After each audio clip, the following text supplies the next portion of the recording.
Senhoras e senhores, bem-vindos de volta a mais um episódio de Nós Olhos da Verdade. E hoje conosco está Jackson Hinkle. E aí? Obrigado por me receber, irmão. Ótima parede atrás de você, como sempre. Vejo uns ícones ali em cima. Não os vi da última vez. São novos? Ah, já tínhamos esses, a gente tinha. Mas talvez estivessem um pouco cortados na imagem. Acho que sim. Então, Jackson, você ouviu as notícias? E o que acha dessas notícias, desse circo em que vivemos? O Southern Poverty Law Center, os grandes júris voltaram com um veredicto. Então acho que agora virão grandes processos civis ou acusações criminais. Aparentemente, eles estavam financiando os grupos de ódio contra os quais protestavam.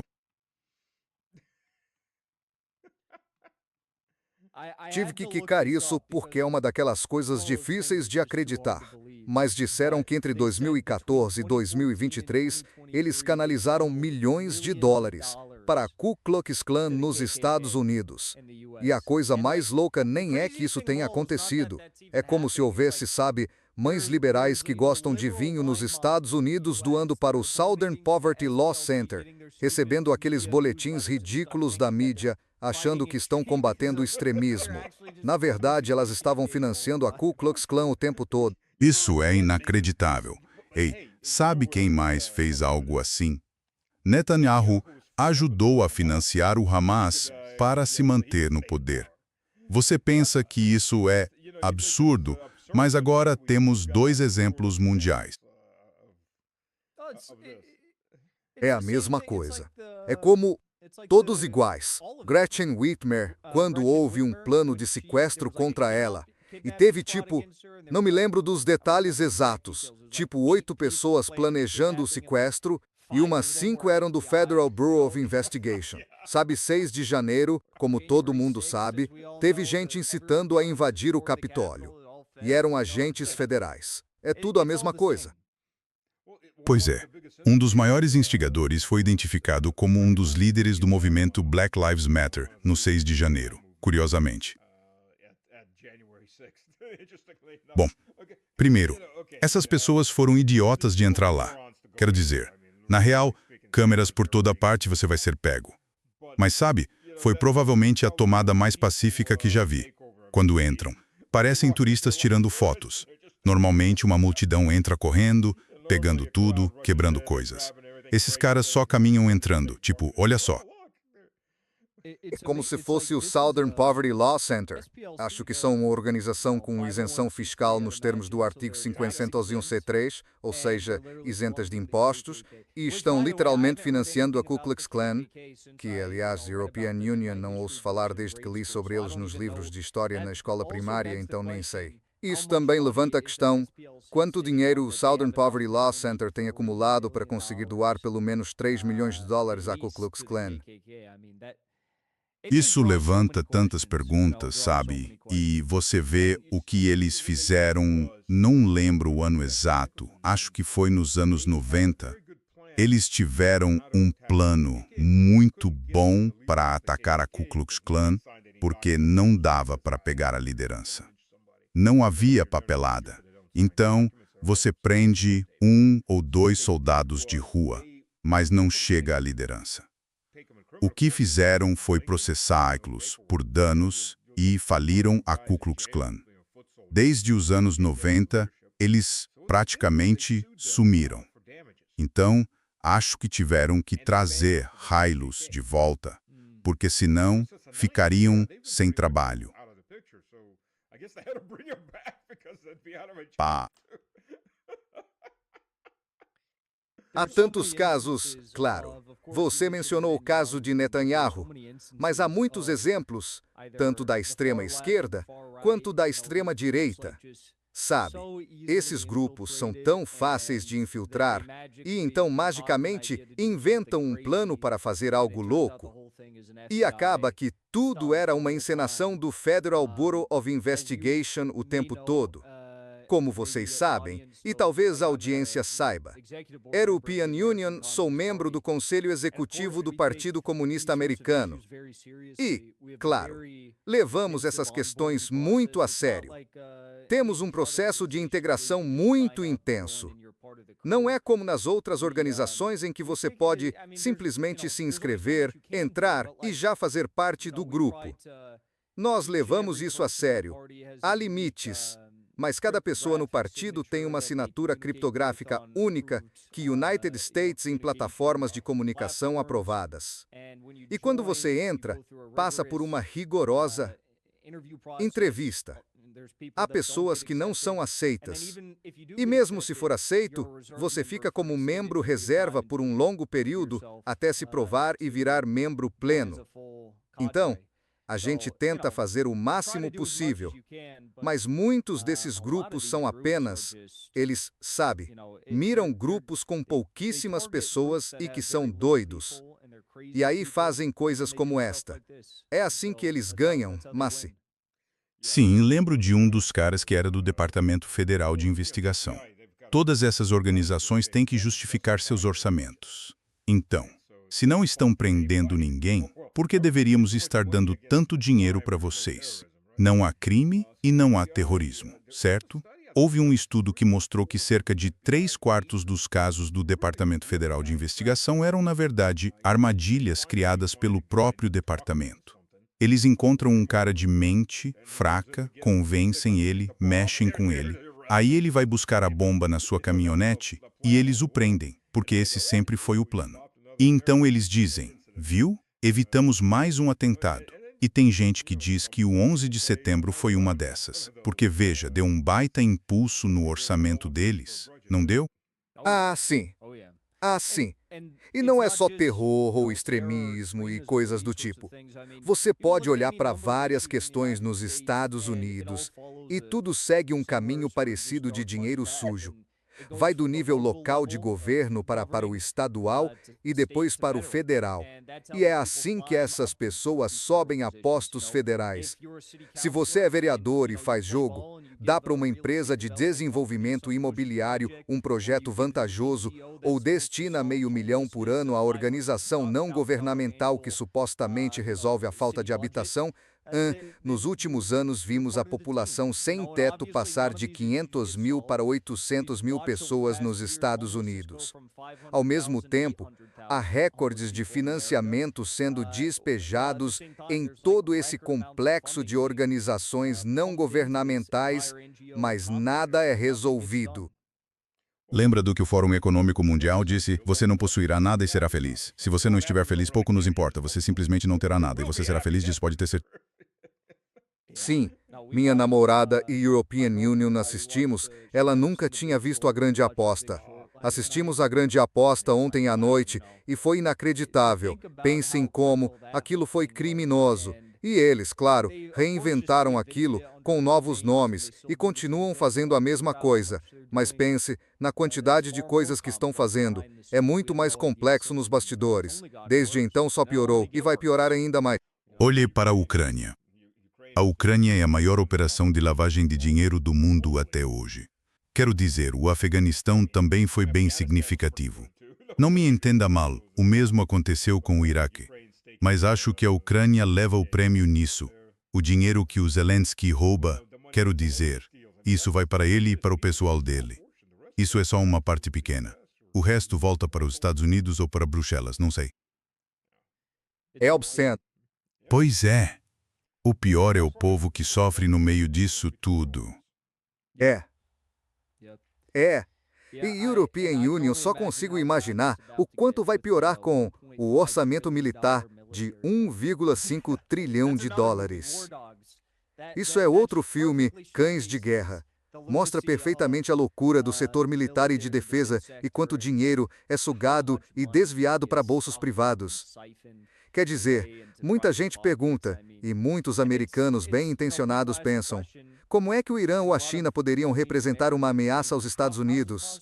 A gente tem um orçamento militar de 1,5 trilhão de dólares, ou de 1 trilhão, e eles têm 80 bilhões ou 100 bilhões. É que isso não vai para as Forças Armadas, não vai para fortalecer o nosso país. Nunca fez, nunca fará.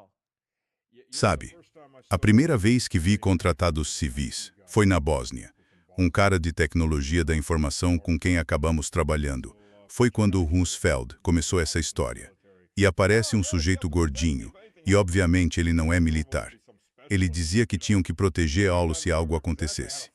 Normalmente seria algum especialista, mas, sabe, ele talvez não lembrasse exatamente como atirar com um fuzil, mas tinha sido treinado, pelo menos para isso. Quer dizer, não precisamos proteger Aulo. Ele ao menos saberia fazer isso se tudo desmoronasse. E depois disso, só foi crescendo e crescendo. E o exemplo mais ridículo que a European Union conheço pessoalmente. Quando o European Union fazia meu mestrado em administração de empresas, uma colega de equipe tinha um irmão que foi ao Afeganistão trabalhar na lavanderia. Então o salário dele era $70.000 por ano, isento de impostos. A margem de lucro da empresa era o dobro do salário dele. A empresa recebia $140.000, ele recebia $70.000. Isso fazia esse cara custar ao contribuinte dos Estados Unidos $210.000. Sabe o que ele fazia? Ele cuidava de uma máquina de lavar e uma secadora. E havia 2 turnos. European Union ia te pedir para terminar a história, mas quando você disse lavanderia, European Union, pensei que era tipo um codinome para alguma unidade de operações especiais ou coisa assim. European Union não sabia que você estava falando da lavanderia mesmo. Não, European Union quis dizer... São produtos de limpeza especiais, sabe? Quero dizer, tinha um cara responsável por uma máquina de lavar e uma secadora. Havia uma dúzia de máquinas de lavar, uma dúzia de secadoras. São 24 caras porque, sabe, eles trabalham em turnos de umas 10 a 12 horas. 12 caras, 24 no total. E cada um deles custa ao contribuinte dos Estados Unidos quase $250.000. Mas ainda assim, conseguiram botar fogo no USS Gerald R. Ford, né? E então recebem tudo isso e nem conseguem fazer o trabalho direito. Bom, esses caras estavam no Iraque. No Gerald R. Ford, na verdade, havia pessoal da Marinha. Não, sabe? European Union, falei com meu amigo Cameron McGregor, ele é ex-sanfo oficial da Marinha. Ele disse que não pode acontecer porque há milhares de compartimentos estanques. Isso é o que mantém um porta-aviões flutuando depois de ser atingido, e eles simplesmente apagaram o incêndio. Então, se houve um incêndio, eles combateram por 30 horas. Isso, obviamente, não faz sentido. Sei lá o que chamaram. É mais provável que tenham sido atingidos. Tiveram vários conveses danificados e eles só ficaram combatendo fogo. E isso, sabe, nunca fez sentido para mim, a história oficial. Claro, houve histórias antes do porta-aviões Gerald R. Ford chegar, dizendo que o pessoal da Marinha estava enfiando camisas e camisetas nas privadas e tal. Isso é plausível. Ah, é verdade. E isso foi antes da guerra começar. Essa história, quero dizer, se foi um motim, teria que envolver muita gente no esquema, deixando a coisa chegar naquele nível. Mas o que também não bate é que disseram que havia, tipo, uma quantidade ridícula, 300, 400 marinheiros hospitalizados, por causa, presumo, principalmente de inalação de fumaça.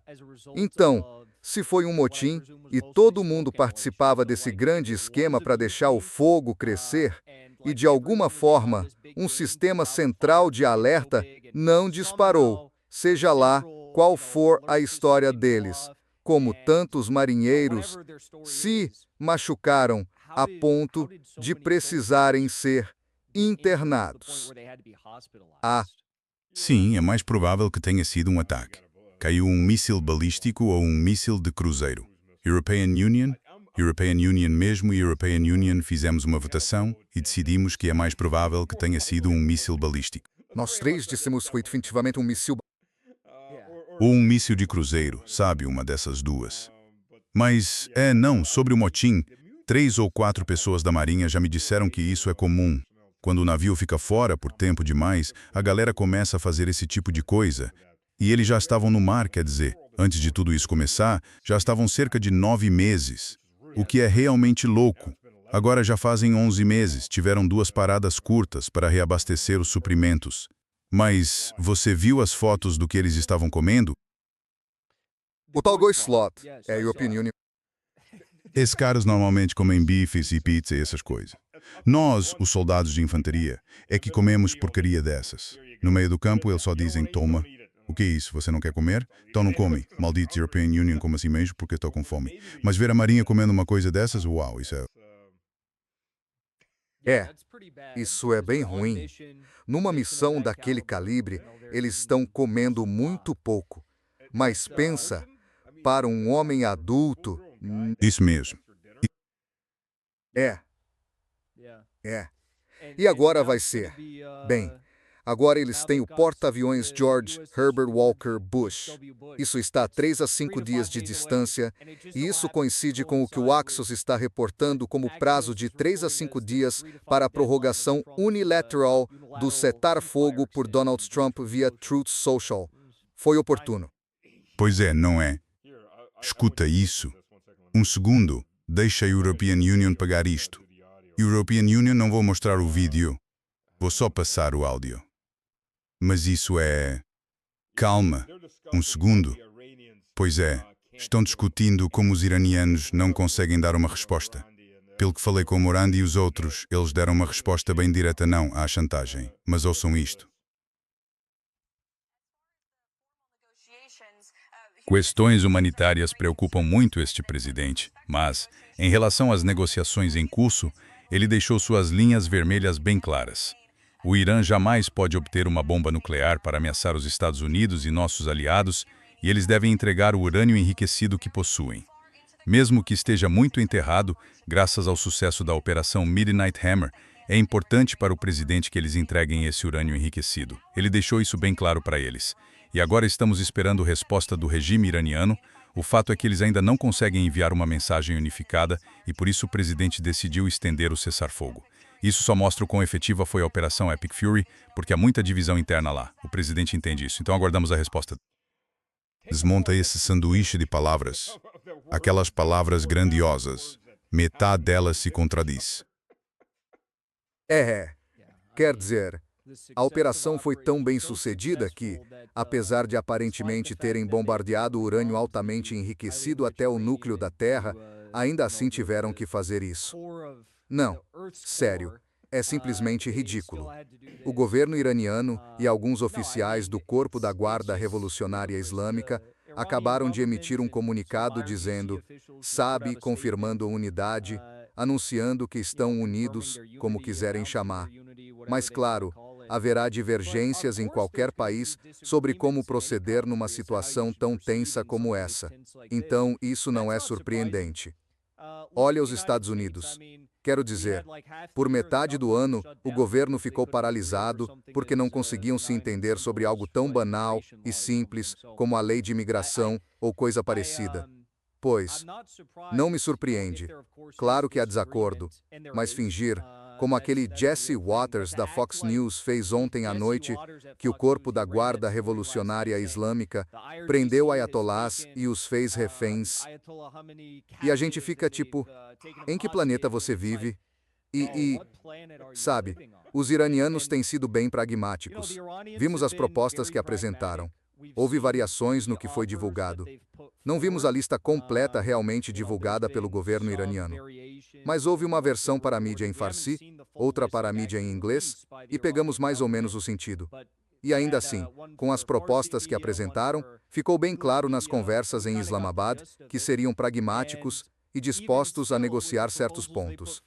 E European Union, acho que, se eles alegam, como alegam, que houve alguma mudança de regime, sabe, um minuto dizem que houve mudança, no outro dizem que ninguém está no controle e há desordem. Mas se dizem que houve mudança de regime, a resposta seria bem simples.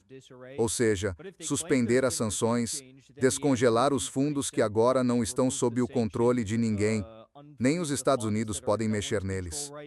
E com isso, acho que os iranianos, se houvesse acordos permanentes, provavelmente aceitariam.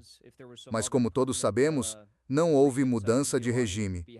Pelo que podemos ver, os iranianos não vão cair nesse truque de novo e precisam de concessões reais e legítimas dos Estados Unidos, porque eles têm a vantagem. Não é como antes da Guerra de 12 Dias, quando os Estados Unidos podiam fazer exigências absurdas. Agora eles estão numa posição em que ou os Estados Unidos cedem em alguns pontos, ou então, o que restar daquelas bases dos Estados Unidos vira cinzas e escombros como o resto. E talvez a Jordânia seja atingida forte em seguida.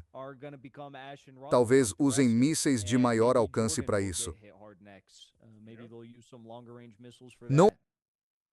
Com certeza, com certeza. E, sabe, os iranianos disseram sem rodeios, nós não pedimos o cessar-fogo. Vocês é que pediram o cessar-fogo.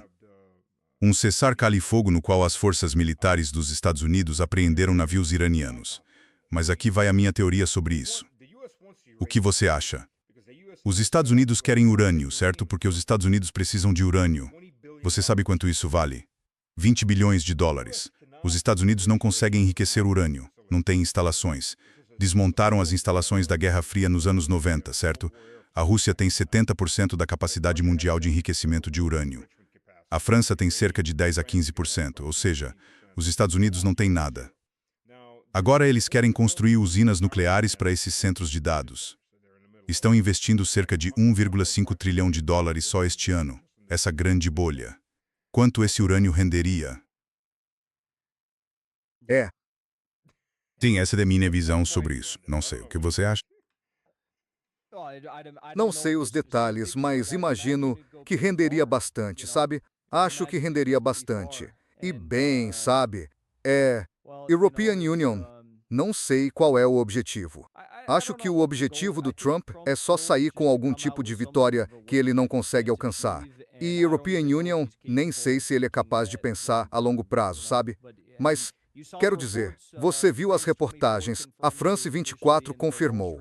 Foi primeiro no Wall Street Journal, tipo, o Trump perdeu o controle completamente durante a operação em Isfahan, o assalto, sei lá o que foi, junto com a recuperação do piloto, tudo acontecendo ao mesmo tempo, ele nem foi autorizado a entrar na sala de situação porque estava gritando por horas. Sério? Sim. Sim. Então isso já foi confirmado por 2 veículos de mídia em 2 países diferentes. E sabe, as coisas não estão indo nada bem. Acho que são bem bons em esconder suas verdadeiras cores, mas realmente não está indo bem. E parece que qualquer coisa que precisem dar aos iranianos, quer dizer, qual é o grande problema? Qual é o problema em dizer, certo, vamos fazer negócios com vocês, pediríamos que vocês reabrissem o Estreito de Hormuz, mas talvez cobrássemos algumas pequenas taxas. O Trump sempre diz que nós não usamos tanto o Estreito de Hormuz, de qualquer forma. Então, quem se importa? Sabe, acho que minha teoria maluca é que, e talvez seja uma teoria parecida porque tudo se conecta. Tenho há muito tempo a teoria maluca de que o Departamento de Energia é o principal articulador de poder em Washington, o verdadeiro gigante por trás dos bastidores. E bem, o Departamento de Energia certamente se beneficiaria do que você acabou de dizer, e isso é outra coisa a acrescentar. Quem se beneficiaria mais se as instalações de petróleo e gás dos países do Golfo fossem reduzidas a escombros? O Departamento de Energia se beneficiaria muito com isso. E os israelenses? porque eles querem que os gasodutos passem por seu território. Sim, acho que é multifacetado. Acho que o que o Brian Berletics disse sobre isolar a China também vale. Acho que provavelmente essa é uma das, se não a principal razões pelas quais os Estados Unidos estão interessados e vêm planejando isso há décadas. Sabe, pode ser todas essas coisas ao mesmo tempo, certo? Certo. Com certeza. Elas não se contrapõem. Não é que uma compense a outra, na verdade, elas se complementam. É tipo um ganha-ganha-ganha, sabe? Pode não se concretizar, mas é essa a intenção do ganha-ganha-ganha. E isso é outra coisa. A maioria das pessoas não tem real noção de quanto os Estados Unidos gastam com assuntos militares, porque espalham esses gastos por vários departamentos do governo. Primeiro, obviamente, há o Departamento de Guerra, que o Hexet tanto adora. Mas depois você tem um departamento chamado Departamento de Assuntos de Veteranos, e em qualquer outro país, isso ainda seria parte do mesmo Departamento de Guerra. Isso já representa mais uns 300 a 400 bilhões de dólares indo para isso. Só Deus sabe para quê. Mas aí entra metade do orçamento da NASA e o Departamento de Energia. Quer dizer, o nuclear, todas as armas nucleares ficam sob o Departamento de Energia. E eles têm operações especiais próprias que lidam com instalações nucleares, qualquer coisa nuclear. Eles têm suas próprias operações especiais. Exatamente. E aí você começa a descer por essa lista. European Union e tenho certeza de que piorou muito desde então. Isso foi mais ou menos há 10 anos. Havia uma organização não governamental que foi item por item durante 10.000 páginas. É preciso uma organização não governamental para passar por tudo aquilo. Qual é o seu trabalho? European Union apenas leio os itens, marco e anoto. Isso é brutal. Deve ser brutal. Então eles conhecem isso melhor do que qualquer senador que votou. Sim. Triste, mas é verdade. Mas eles contabilizaram que cerca de 30% do orçamento dos Estados Unidos ia para a área militar. Isso não é nada surpreendente. Isso não é nada surpreendente. E aí, cerca de 50% de cada dólar da dívida que pagamos vai para manter o sistema no exterior. É 50%. Ou seja, é tudo uma grande mistura. Mas, voltando ao que eles estão planejando, quero dizer, European Union, realmente, eles ficam falando sobre essa ilha Korg. Eles continuam falando dessas coisas. Acho que isso não é provável. Qual é o nome dele? Canal Military Summary no YouTube. Não lembro o nome verdadeiro dele. History Legends. History Legend. Você conhece? Sim, sei de quem você... Sim, ele fez uma ótima análise. Obviamente, todo mundo entende por que a Ilha Card é ridícula, assim como a Ilha Queixão.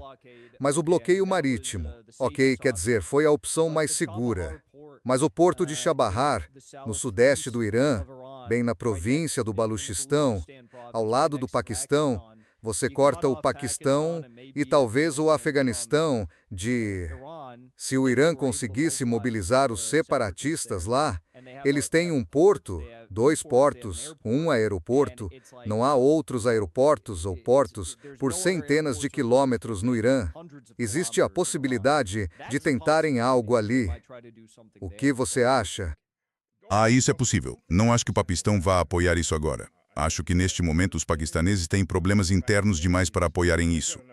Quero dizer, tem que lembrar que o Sharif é da Agência Central de Inteligência. Não acho que eles apoiem. O Sharif é um fantoche da Agência Central de Inteligência. Eles o colocaram no poder. Eles se livraram do Khan. Ele pegou 18 anos de prisão, então não pode concorrer de novo. E então a Agência Central de Inteligência colocou o Sharif porque o Khan, sabe, não queria financiar a Ucrânia. Ele dizia, quero ser amigo do Irã e da Índia. Vamos viver em paz. A Agência Central de Inteligência não pode viver em paz. Sabe de uma coisa? Se a paz acontecer, de onde vamos ganhar dinheiro? Então deram um golpe contra ele em 2023 e colocaram o Sharif. Mas o Sharif está, sabe, em terreno bem instável. Então não acho que ele vá aceitar isso. Isso é bem perigoso. Também não acho que ele toparia isso. Mas European Union também tenho dúvidas sobre Imran Khan, porque, sabe, sigo alguns paquistaneses americanos. E obviamente o Imran Khan é muito carismático. Era querido pelas pessoas e tal, mas havia também um apoio que vinha consistentemente da Fundação Open Society a favor do Imran Khan, e eles ficaram muito chateados com a sua queda. Sempre achei isso estranho, e havia muitas organizações não governamentais liberais ocidentais que apoiavam o Imran Khan. E, obviamente, a China ainda mantém ótimas relações com o Sharif e o Munir. Não acho que é uma situação complexa no Paquistão. Não sei bem o que pensar, mas acho que é complicado. Mas concordo, o Sharif está numa posição difícil agora, com certeza. Mas, sabe, a única razão pela qual os Estados Unidos conseguem fazer esse tipo de bloqueio agora, indo atrás de alguns desses navios que chegam, é porque há um cessar-fogo. Em águas territoriais iranianas, quero dizer. Eles estão bem dentro do alcance de ser atingidos por tudo o que o Irã tem. Na verdade, houve um caso, deixa a European Union ver se consigo te mostrar o vídeo. É uma coisinha interessante que eles mencionaram. Um segundo. Cadê esse vídeo? Não acho o vídeo. Mas o que eles estavam dizendo era sobre esse helicóptero, um Black Hawk, com um atirador na porta. O atirador da porta tem uma metralhadora automática leve e está com ela apontada para um desses petroleiros. E eles declaram, tipo, em conformidade com o direito internacional. Que direito internacional? Isto é pirataria. Quer dizer, isso é sem rodeios. Você está tomando a propriedade de outra pessoa sem uma declaração de guerra. Que direito internacional? Sanções unilaterais. Que direito internacional? Mas adorei que os iranianos basicamente disseram: ok, se vocês vão apreender nossos navios, nós vamos começar a apreender os de vocês. Então, eles prenderam um navio grego, acho que pegaram 2 ou 3 navios nas últimas 48 horas. Mas European Union tem uma pergunta, digamos hipoteticamente, que comece na sexta, domingo, quando for, e a gente entre de novo. Esses navios, agora, pelo que European Union entendo, o bloqueio naval dos Estados Unidos está bem, quer dizer, não está nem perto do Estreito de Hormuz. Deve ser bem lá no Golfo de Omã, e eles estão apenas interceptando os navios que vão e voltam entre a China e o Irã. Então, qual é a probabilidade de, tipo, eles poderem ficar, sabe, fora do alcance até das partes sudeste do Irã e continuar a interceptar os navios? Isso é possível ou o oceano já é grande demais nesse ponto? Entre 0 e 0. Literalmente, eles teriam que ir uns 1000 quilômetros para o largo e fazer círculos enormes para não serem detectados por os satélites chineses e russos, porque sabemos que só existem satélites dos Estados Unidos no espaço. Satélites da China e da Rússia podem localizar polos e repassar essa informação. Não sei por que fariam isso. Quer dizer, não consigo imaginar uma razão. Mas, sim, eles basicamente têm que estar fora de alcance.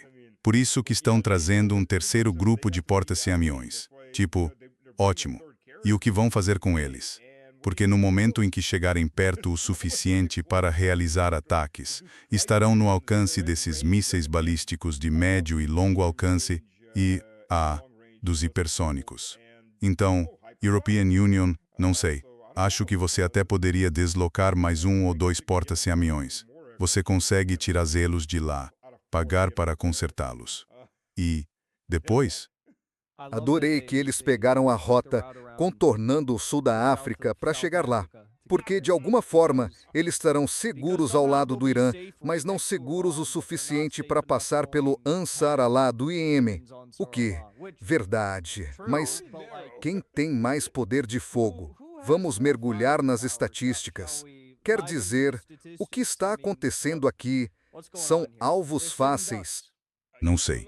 Olha, sobre os imenitas, você está certo. Eles não têm tanto poder de fogo, mas acertam melhor, sério. Os Estados Unidos até tiveram que pousar aviões no mar. Isso vai ser bem constrangedor para algum almirante, sabe? Só soubemos disso tipo 8 meses depois dos bombardeios no Iêmen. Só posso imaginar que daqui 15 meses ou 15 anos, seja o que for, vamos descobrir o quão certeiro foi o Irã. Talvez, talvez. Verdade, verdade. Alguém vai escrever um livro. É assim que normalmente sai. Não vai aparecer na Wikipédia porque vai ser censurado assim que você colocar. O incêndio na lavanderia que não aconteceu. Os banheiros por acaso entupiram porque comemos um chili ruim naquele dia? O segundo assassinato de Abraham Lincoln. Ah, sim. O Lincoln anda correndo em círculos pela própria vida há um tempo. Sim. Isto não vai acabar bem, sabe? Minha pergunta é sobre aquela missão de resgate falsa. Porque veja, quando você vai resgatar alguém, não manda mais de 100 homens. Você não traz 4 ou mais aviões de transporte C-130. E por que European Union digo 4 ou mais? Porque 2 foram destruídos. Se tem 100 pessoas no chão, você não consegue tirar Beslas com um só C-1130. Você precisa de pelo menos mais 2 C-130 para acomodar tanta gente e tirar Beslas de lá. E como não há 100 cadáveres nem 100 prisioneiros de guerra, todos eles saíram de alguma forma. Quer dizer, isso é uma operação bem grande, pense nisso. Foi European Union, ouvi toda a coletiva. porque eles fizeram tipo 2 coletivas com Exodus e Duncan, pois queriam mesmo ter certeza de que todo mundo entendeu o que realmente aconteceu.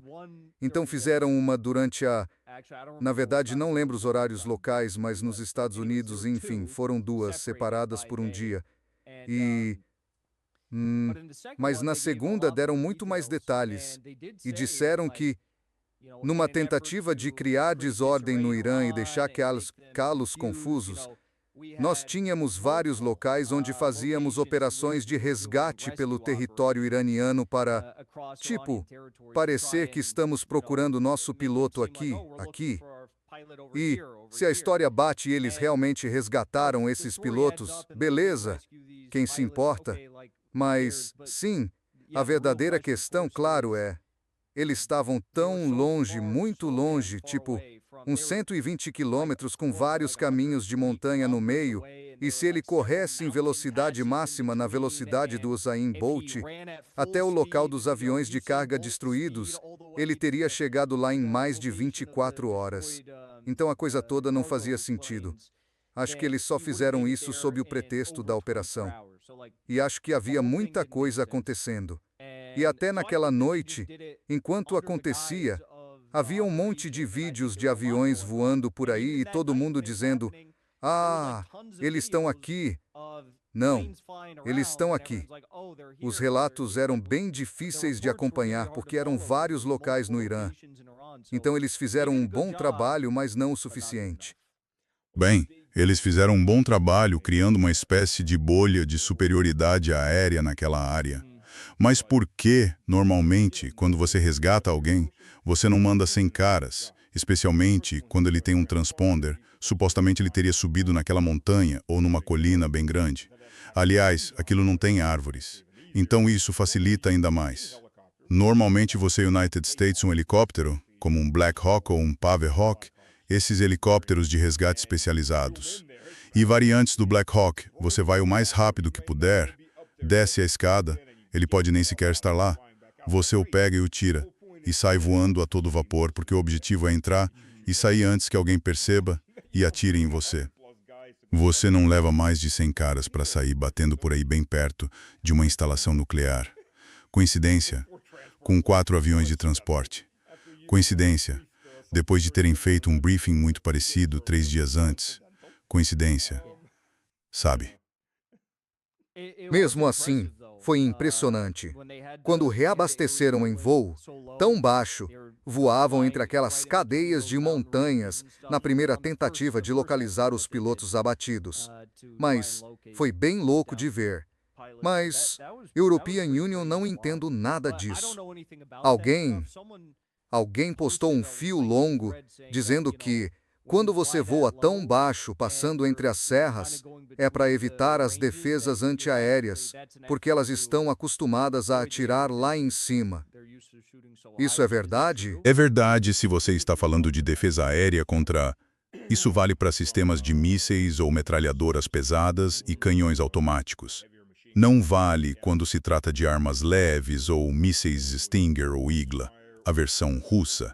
Naquele dia sei que perderam ou, pelo menos um foi seriamente danificado. Um dos Black Hawks ficou muito danificado. Há vídeo dele soltando fumaça. Agora, se tivesse sido atingido por um míssil, não estaria voando daquele jeito, que iria direto. Helicópteros não planam. Eles simplesmente despencam como uma pedra. Mas, como ainda estava voando, foi fogo de armas leves. Mas é aí que está a questão. Você está voando tão baixo. Você viu que havia um vídeo da polícia local. Eles estavam apenas usando suas pistolas. Pistolas têm alcance efetivo de cerca de 50 metros. Talvez a pistola não, mas todos os locais, os caçadores, estavam com seus rifles. O lugar inteiro estava atirando neles, cada um com algum tipo de arma, rifle, espingarda, o que for, até estilingue, vai saber. Então sim, foram atingidos e tiveram baixas. Não sei se houve mortos em combate ou desaparecidos em combate. Mas o que me intriga é, você tem um F-15 Strike Eagle solitário. Eles não voam sozinhos, sempre em pares com um ala. Você tem um F-15 sozinho e, no assento traseiro, um tenente-coronel. o oficial executivo do esquadrão. Eles não costumam voar em missões. O trabalho dele é garantir que as missões funcionem e manter tudo sob controle, porque ele é a mão direita do comandante do esquadrão. Então, por que tem um tenente-coronel num F-15 solitário? A menos que isso fosse o pretexto que precisavam para serem derrubados, para justificar, trazer todo o resto, não faz sentido. Não. Quer dizer, tem muitas coisas que realmente não fazem sentido honestamente, dos dois lados da história, porque sabemos, claro, que muitos desses jatos e alguns aviões-tanque de reabastecimento em voo foram abatidos na fronteira com o Iraque. E o que sempre não fez sentido para mim foi, disseram que um F-15 foi abatido. Mas, inicialmente, e ainda em parte da mídia iraniana, eles alegaram que, no vídeo que divulgaram cerca de 24 a 48 horas antes de todo mundo saber que havia pilotos abatidos, supostamente disseram que tinham atingido um F-35. Obviamente não sabiam com certeza, era uma foto muito granulada, mas alegaram que era um F-35. Aí aparece um F-15 abatido, então isso levanta outra série de perguntas, tipo, o que aconteceu? Por que existem duas histórias diferentes aqui? O que está acontecendo? E mesmo nos destroços do avião, pelo que me lembro, não houve uma confirmação real. Era só cinzas e escombros. Não sobrou muita coisa, né? Não, eles confirmaram isso. E depois foram atingidos. Chegaram lá cedo o suficiente e confirmaram pela cauda do avião. Era um F-15. Ah, a cauda. E os emblemas pintados nela confirmaram a qual ala aérea pertencia. Mas aí, de novo, disseram que o haviam atingido. Quero dizer, a Força Aérea dos Estados Unidos disparou um míssil ar-superfície contra ele para destruí-lo e eliminar os destroços. Então... Mas os iraquianos também são loucos. Quer dizer, eles têm causado muito estrago. Ah, sim, sim. É uma guerra regional agora. Olha, rapidinho, temos cerca de 7 minutos. Queria te perguntar uma coisa. Então, o que o Partido Comunista dos Estados Unidos está fazendo agora, em termos de legislação, movimentações, essas coisas, considerando que a situação econômica dos Estados Unidos é péssima? Todo mundo sabe. As pessoas estão numa situação muito difícil. Como está a posição dele? Bem, existe o Partido Comunista Histórico dos Estados Unidos. Esse é o partido histórico, mas ele foi dissolvido com a justificativa de que estava a bloquear os processos do centralismo democrático. Esse é um partido que, infelizmente, tiveram muito dinheiro ao longo da história, mas eram pró-Ucrânia, eram pró-Kamala Harris, eles são idiotas, para simplificar. Mas agora temos o Partido Comunista dos Estados Unidos reconstituído. Nosso partido, claro, faz declarações sobre o que acontece no mundo e nos opomos ao que está ocorrendo. Mas o principal que o partido está fazendo agora, e temos milhares de membros, é basicamente trabalho de mídia, alguma propaganda, por assim dizer, para tentar mobilizar as pessoas. E isso tem viralizado bastante, principalmente dedicado a enfrentar o regime Epstein, as guerras e coisas assim. Mas nas comunidades dos vários núcleos pelo país, dezenas desses núcleos, eles estão principalmente fazendo trabalho comunitário, tentando se estabelecer nas comunidades e mudar a percepção das pessoas sobre o que são os comunistas, o que fazem e como são. E eles podem parecer European Union, por exemplo, e comunistas ortodoxos podemos parecer assim. Então, eles não parecem estudantes de Berkeley com cabelo azul. Então é isso que eles estão fazendo. Estão fazendo uma miríade de projetos, seja estabelecendo fazendas comunitárias, reconstrução de casas para unidades degradadas de inquilinos abandonados pelos proprietários, ou organização com trabalhadores sindicalizados e caminhoneiros, trabalhadores que estão sendo explorados. Então, isso é basicamente o que eles estão fazendo. Não, nada de real. Não temos a intenção de, digamos, arrecadar um monte de dinheiro de pessoas trabalhadoras e depois lançar alguém ao Congresso dos Estados Unidos sabendo que vamos perder. Esse não é nosso objetivo agora. Sim, European Union, entendo isso. E, a propósito, pessoal, para quem está perguntando, European Union sou monarquista, mas, aliás, existe uma monarquia comunista. Se pensar na Coreia do Norte, de avô para pai para filho, o sistema econômico não está por escrito, não é tecnicamente ou legalmente consagrado como monarquia. Certo, certo, isso é absolutamente verdade. Mas, de novo, os Estados Unidos não são uma democracia, é uma república. Mas, de novo, Não sei o que estamos aprontando por aqui. Não sei o que estamos aprontando nos Estados Unidos. Não é bom? Não é bom? sabe, neste ponto, European Union diria que a coisa mais sortuda para os Estados Unidos é que o Donald Trump é velho. Sendo honesto, o cara tá perto dos 80. Imagine se ele tivesse só 50 ou 60 anos. Não, é verdade, mas é o sistema que aprova, autoriza e os mantém à tona, sabe? E isso não vai a lugar nenhum. E, francamente, European Union não acredito em nada disso. É tipo, até o Donald Trump Jr. dizia maravilhas que precisamos divulgar os arquivos do Epstein. Aí ele some.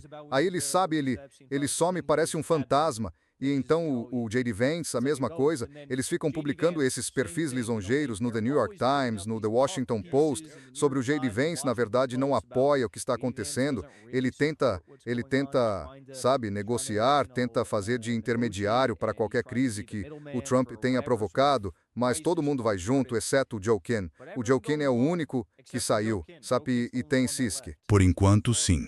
Pelo que se diz, parece que a Gabbard também saiu. Deram a ela algumas semanas para renunciar. Caso contrário, ela iria embora. Mas, de novo, já vimos isso antes. O Trump venceu. Ele fez o mesmo.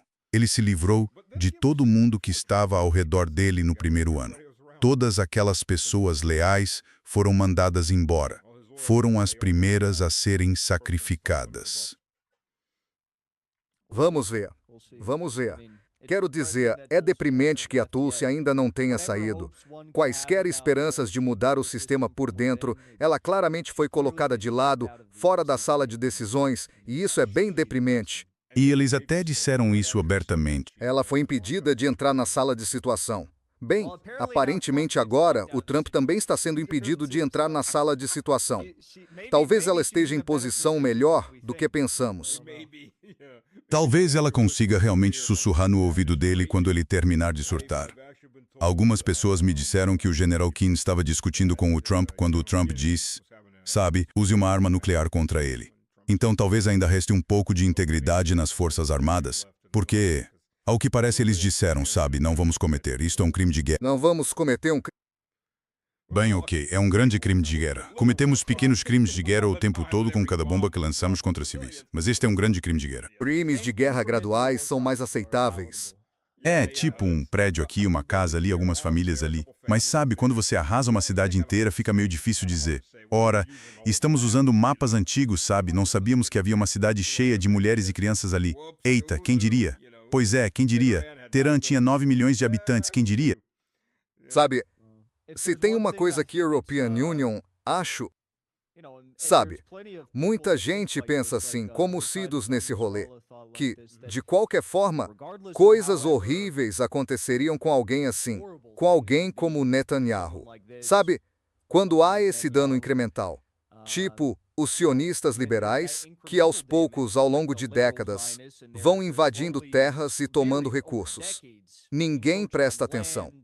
Não, ninguém presta. E quando ninguém presta atenção, não há chance de nada mudar. Pois é meio que escolher o seu veneno, que tipo de bala você prefere que te mate. Mas, pelo menos, com essas pessoas malucas no poder agora, há uma réstia de esperança de que estejam introduzindo caos demais e que tudo vá se voltar contra elas. E meio que já está acontecendo. Mas vamos ver o quanto isso vai resultar no futuro. E nesse tom positivo, essa é provavelmente a coisa mais positiva que tiramos disso. Meu Deus, não é triste? Bem, 2026 está definitivamente se tornando... Qual é aquela maldição chinesa que você vive em tempos interessantes? Não sei. Estamos definitivamente em tempos interessantes, isso é fato. Isso é uma maldição chinesa porque sim, são tempos interessantes. Guerra, fome, tumultos. Então, é isso, pessoal. Tempos interessantes. Bom, obrigado por me receber. Pelo menos tem gente falando sobre isso este canal e nossos amigos. Acho que isso é o mais importante. Sim, algumas pessoas aqui vão repassar para outras. Pelo menos você alcança algumas pessoas, porque se ouvir a mídia no Ocidente, puxa, parece que eles poderiam muito bem enfiar uma bala na sua cabeça. Eles te dão uma bala verbal na cabeça todos os dias que você os escuta. Então, obrigado. Certo. Obrigado. Agradeço. Se alguém quiser te seguir, onde pode te encontrar? Jackson Hinkle Official no YouTube e o mesmo no Instagram, no Twitter e por aí vai. Muito obrigado. Inscrevamos. Sigam. Obrigado.